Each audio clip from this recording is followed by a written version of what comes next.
Pada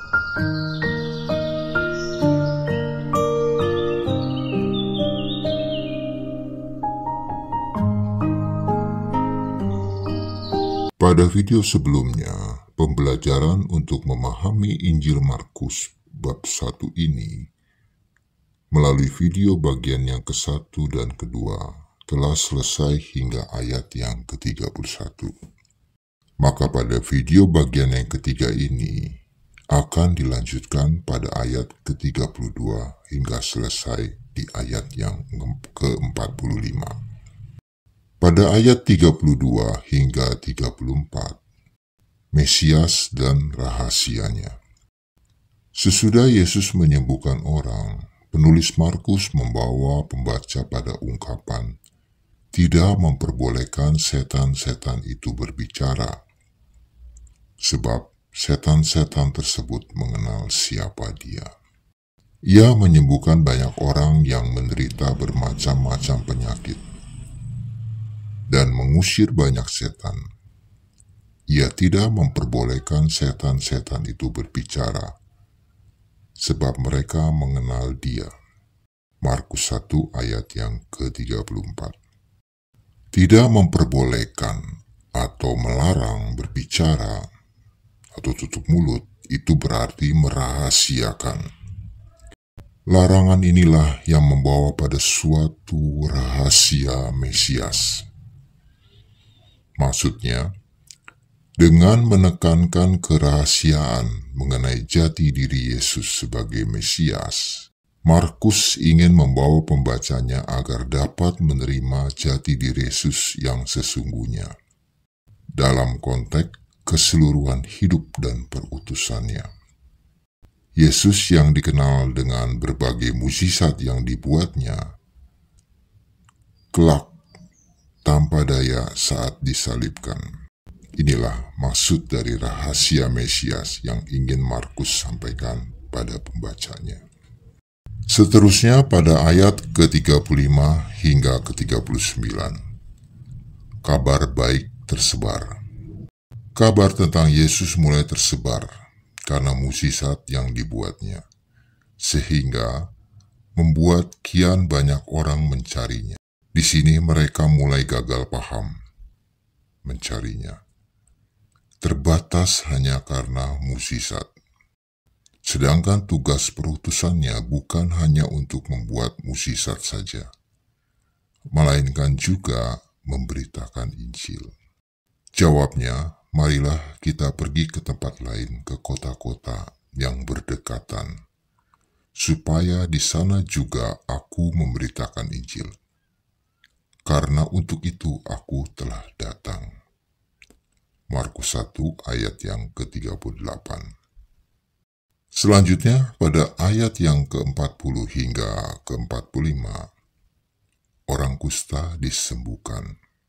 Karena oleh perbuatannya yang mulai dikenal sebagai penyembuh, hal ini membuat orang yang sakit kusta berani datang menghampiri Yesus. Peraturan berlaku di zaman itu, penderita kusta dilarang mendekati orang, melainkan harus menjauh dan orang pun akan menghindarinya. Namun Yesus bukan menghindar, melainkan memegang atau menjamah. Ini karena tergerak oleh belas kasihan sehingga dijamahnya dan menjadi sembuh. Terlihat kembali bahwa tindakannya memiliki kuasa. Jamahannya memberikan kesembuhan. Seorang yang sakit kusta datang kepada Yesus dan sambil berlutut di hadapannya ia memohon bantuannya. Katanya, "Kalau engkau mau, engkau dapat mentahirkan aku." Maka tergeraklah hatinya oleh belas kasihan. Lalu ia mengulurkan tangannya, menjamah orang itu dan berkata kepadanya, "Aku mau, jadilah engkau tahir." Seketika itu juga lenyaplah penyakit kusta orang itu dan ia menjadi tahir. Markus 1 ayat yang ke-40 hingga ke-42.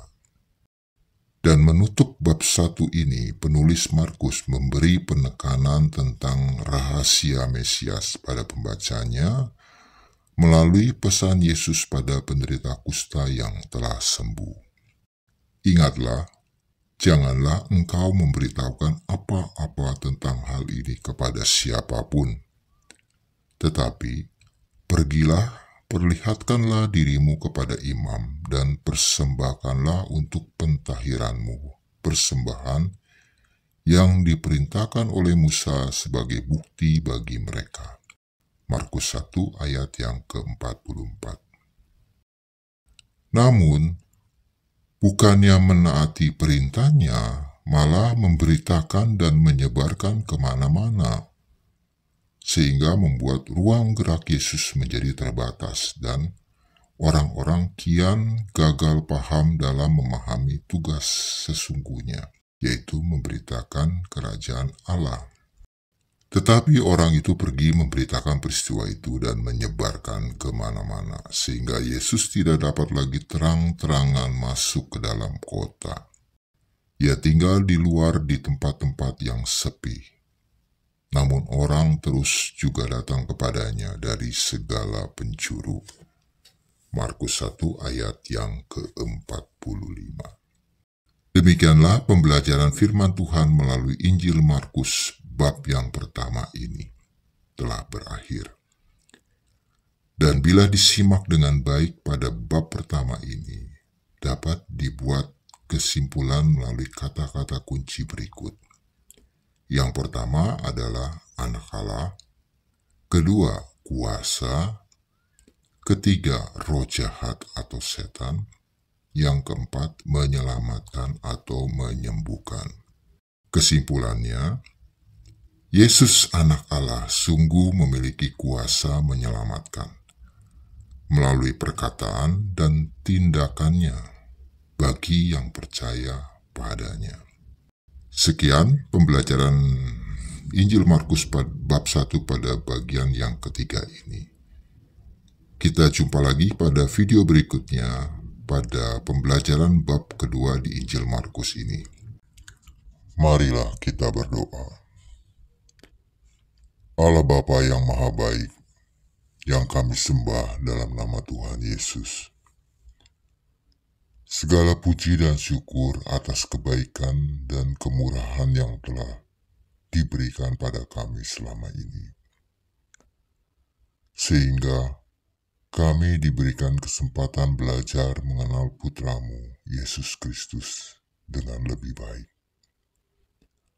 Merasakan sentuhan tangannya yang menyembuhkan segala sakit penyakit kami, mengampuni dosa-dosa kami, dan menyelamatkan hidup kami.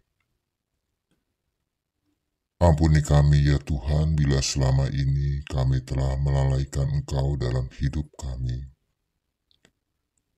Ampuni kami bila telah berbuat salah pada orang tua kami dan sesama kami, baik yang kami lakukan dengan sengaja ataupun dengan tidak sengaja. Ampuni kami ya Tuhan. Segala kemuliaan hanya bagi nama-Mu Tuhan. Amin. Terima kasih dan Tuhan Yesus memberkati kita semua. Amin.